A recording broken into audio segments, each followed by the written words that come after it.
the first stage of the end of the war has been signed, where hostages will be exchanged for prisoners. The IDF will withdraw to the 53% line, and all of the fighting is stopped now.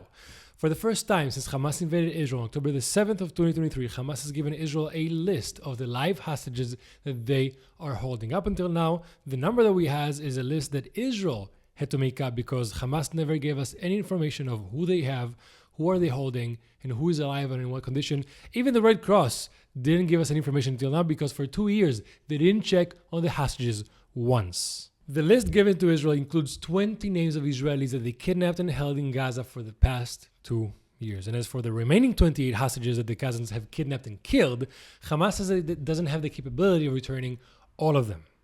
The assessment as of right now is that between 8 to 15 dead hostages will not be returned ever.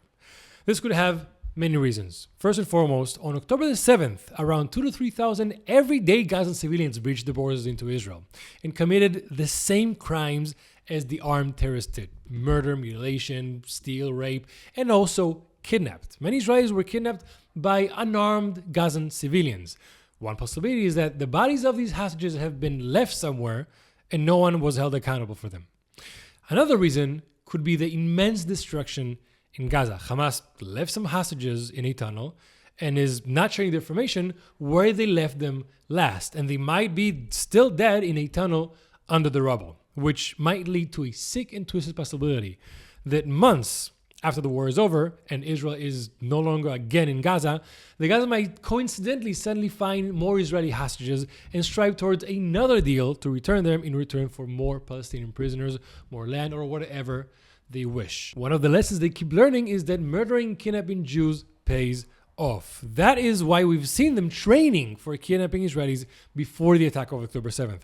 It was one of the main goals of their attack. In return, Israel will release 2,000 Palestinian prisoners in exchange for only the dead Israeli hostages, and even more prisoners in exchange for the live Israeli hostages. This is hundreds of prisoners more than established originally in Trump's peace plan. The Gazans just apparently don't value the life of their own people as much as Israelis value the life of our own people. But the situation is still unfolding, so we don't have the exact number yet. But several thousands of prisoners will be exchanged for 48 Israeli hostages.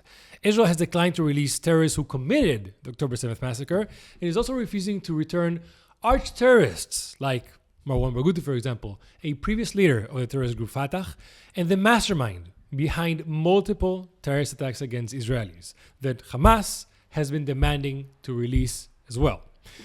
This could be a classic case, just like the release of Yahya Sinwar in the Gilad Shalit deal, where a prominent terrorist leader is released and starts using his influence towards the next attack on Israel. It's important to note that this is just the first stage of the proposed Trump peace plan. There has been no agreement yet on the next stages, the ones which actually lead to the end of the war and for the day after in Gaza. Okay, Hamas disarmament, the rebuilding of Gaza, the transitional government, and all of the steps in the 20-point peace plan. People all over Israel have been celebrating for the return of their sons and their daughters, their brothers, their sisters, and also in Gaza there have been celebrations.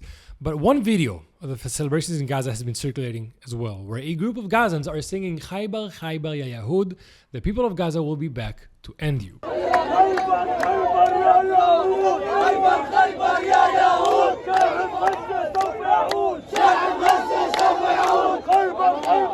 And for those of you who have never heard the chant, Khaybar, Khaybar, Ya Yahud, it's a chant that Arabs and Palestinian sympathizers all over the world like to chant during their violent protests. Khaybar is one of the stories of the Prophet Muhammad, where he slaughtered tribes of Jews that didn't want to kneel to Islam.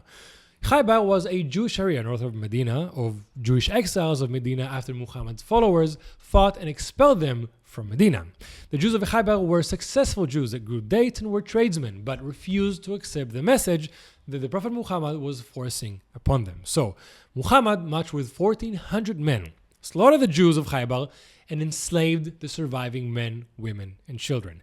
After the slaughter, he called for the wise men of the towns to meet and negotiate what they would do next, but he just slaughtered the men as well, in front of their families. And he took Safiya, the wife of one of these leaders, as his own wife. So now you understand why Arabs like to chant Khaybar, Khaybar, Ya Yahud, and exactly the meaning behind it. They want to slaughter us and enslave us. But hopefully, by Sunday, all of the hostages are back home, and we can continue to negotiate for Hamas disarmament and for a new future of Gaza. I'm Yisrael Chai.